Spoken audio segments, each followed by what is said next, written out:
नमस्कार दर्शक बंधु संजय कुमार शतपथी कटकरू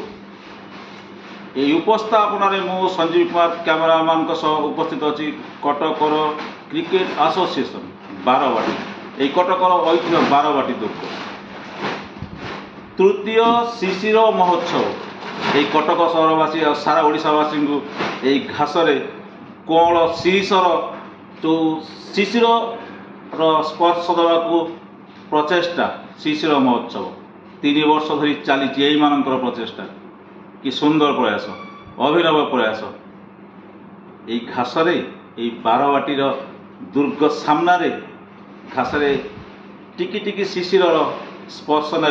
ये ओडावासी मान उद्यम लगी पड़ी शिशिर महोत्सव कर्मकर्ता मान कहीं शिशिर महोत्सव कौन उद्देश्य कौन लक्ष्य एवं कहीं प्रयास बुझा कर्मकर्ता मान। नमस्कार आपन परिचय। मो ना निहार पट्टनायक मु बारवाटी शिशिर मेलार अन्यतम संयोजक अच्छी। शिशिर मेला कहीं शिशिर नाटा कहीं ये तो ये सब ओडिया मन भर गोटे शिशिर ना दे गोटे मानने अद्भुत गुंजन सृष्टि हुए आप शिशिर नाटा कहीं दे शिशिर शब्द से भाई शब्द जहाँ गोटे मन रोमांच सृष्टि करे आप देखिए एवं शीत ऋतु सरी सरी आसूँ आपंकर सका देखिए घास उपर काकर बिंदु सब पड़े यहाँ गोटे शिशिर समय आ कटक कथा कहली कटक लोक साई भाई विश्वास करते साई भाई खटी विश्वास करती आ भुवनेश्वर एवं क्रमवर्धिष्णु सहर है सरकार जी गुरुत्व दौरान से लोकर मनोरंजन जिते सब सुविधा हो वर्षक 13टा मेला हो अंततः कटक से ना जदिओ ऐतिहासिक बालीजात्रा कटक एकमात्र संपद तापर कटक किसी आयोजन होनी तो आमर ये आमर गोटे टीम आम चिंता कलु आम यही समय करवा जोटाक उपभोग कला भाई हम समयटा को आम चिंता कलु शिशिर मेला करने प्रथम वर्ष रु आमर आम जी आशा करूँ भगवान दयालु सब ठीक ठाक चली पूरा टीम तांकर पूरा समय देकर पूरा समर्थ देकर काम कर आम सहित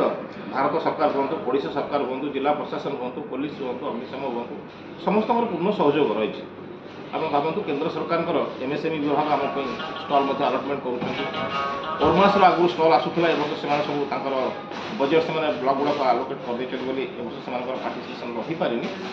ना से भी आम सहित पार्टिसिपेट करती ए डीसी आप डेवलपमेंट कमिशनर हैंडीक्राफ्ट से आम सहित पार्टिसिपेट कर गत वर्ष उत्कलिता करते आसंता वर्ष आम आशा करेंगे तो आमर 26 आरंभ हो मेला आज सुधा आमर किसी स्टल बाकी ना सब जगह पूरा होता है आमर आप जानते जार टैगलाइन हूँ घरे घरे परिचित भारत मसला सी आम हूँ मुख्य प्रायोजक सुशांत पंडा अच्छा परिचालन निर्देशक पूर्ण समर्थन पूर्ण सहयोग रही पहुँचू आम पाखे दायित्व से बसवे और सी कहते आप जहाँ करूँ मोर पूर्ण सहयोग रही ता छड़ा आप ओडार गोटे ना कहले आप जानते सी हूँ आशीर्वाद बेहरा खेल हो सामाजिक संगठन हो जनसेवा हो जहाँ भी हो मुझे आम मजारे कहूँ नेभर से नो माने नवीन बैटरी से केवल क्या ना करना पूर्ण समर्थन एप्रति रही सहित शेख बजार साई कमिटी से आम प्रति पूर्ण समर्थन रही मोटामोटी कहले प्रशासन हूँ कटक जनसाधारण हूँ व्यवसायी हूँ इवन भारत बाहर माने ओडिशा बाहर जो व्यवसायी मैंने पूर्ण संतुष्ट हो जाती तार कारण हूँ आम बहुत लिबराल माने आम हार्ड एंड फास्ट किसी रखिनु आम आप पैसा देवे स्टल करेंगे ना से अनुमति ना से सुविधा भी ना आम समस्त सुजोग दूचु नो लस नो प्रॉफिट हो पचे कि कटक सहरवासी उपभोग करूँ ये आसतु आप देखिए मेला परिसर में आप खाली व्यवसाय नुहे आम गोटे स्वतंत्र फूड जोन भी करूँ से स्वदेशी खाଇବା पाइबे विदेशी खाଇବା भी पाइबे ता छड़ा दोली गोटे आकर्षण थाए माने मेलार दोली से वर्ष आम प्रत वर्ष दोली पड़े ए वर्ष आउ किसी नुआ दोली आसूँ ता छड़ा ऑटोमोबाइल सेगमेंट गोटे रोचे ऑटोमोबाइल जोनटे जो आप 2 व्हीलर 4 व्हीलर सबू ये आप पाइबे आउ स्पेसिफिकाली एवं जेहेतु गवर्नमेंट माने स्टेट गवर्नमेंट हो सेंट्रल गवर्नमेंट हो से ईवी को प्रोत्साहित कर देखिए ईवी सब आसो 4 व्हीलर 2 व्हीलर और यही मेला पाइका किसी डिस्काउंट से दिखती तो मोटामोटी कह गले ये गोटे छोट बालीजात्रा माने पूर्णांग यात्रा गोटे आप जहाँ खोजे ता पाइबे। नमस्कार अनिता बेहरा आमर बारटी शिशिर मेलार 4-5 जन भाई भौणी मिसिक टीम काम कर ଶିଶିର ମେଳା ଏ ନାଁଟା କାହିଁକି ଆପଣ ଦେଲେ? ଦେଖନ୍ତୁ ଶୀତ ଦିନରେ ଯେଉଁ